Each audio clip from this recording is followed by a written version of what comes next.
They got him the money. But, there was a back and forth, They got him that money. They finally got him that money. And he said yes.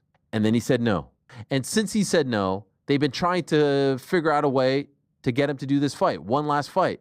He ain't budging, that he is not interested. When I say not interested, I don't mean not interested in fighting. I mean not interested in fighting Tom Aspinall specifically. He thinks he's having like the greatest run on Twitter. He's making a mockery of his legacy. Show me a great champion. Show me a great. From Jordan to Tom Brady to Ali to Lemieux to Gretzky.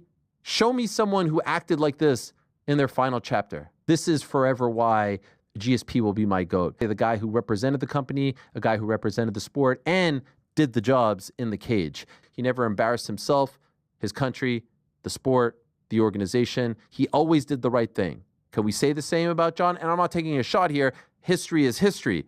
But John ain't doing the right thing right now. John Jones has made a mockery of their belt. And then he's sitting there on Twitter saying, I don't care if you strip me. I'm bigger than all of this.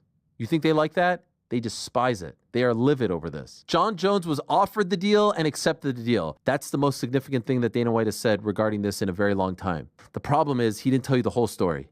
He didn't tell you about and then he went back on his word. Eventually that part will come out because whenever he comes out and tells the story of why this fight didn't happen, he's going to say he agreed and then he backed out. The glazing is over. Like over the last year or so, the glazing that people have been talking about, those days are over. John Jones is making a mockery of this belt. Enough is enough. Move on. And he's trying to convince all of you that he doesn't care about Tom. No, he's walking away so that he doesn't have to fight Tom Aspinall. I'll fight Francis. I'll fight Stipe. Mockery. It's an absolute mockery. And then it ends like this, where he comes back and he fights the guy who lost to the champion, and then he fights a guy who had not fought in 3-4 years, who was a full-time firefighter, who had no interest in coming back when he could have fought Tom Aspinall in November. He doesn't want the fight. Coming across as a narcissist, who's coming across as a sociopath. I don't have anything nice to say right now. I'm tired of it. And I'm tired of seeing the UFC enable him. They do everything in their power to build up that belt, to make it seem like the most valuable and important prize in the game. They have done that. They have successfully done that. And this guy's shitting all over it. Move on. You're doing just fine. You don't need to be held hostage by him. Your company doesn't crumble if this fight doesn't happen.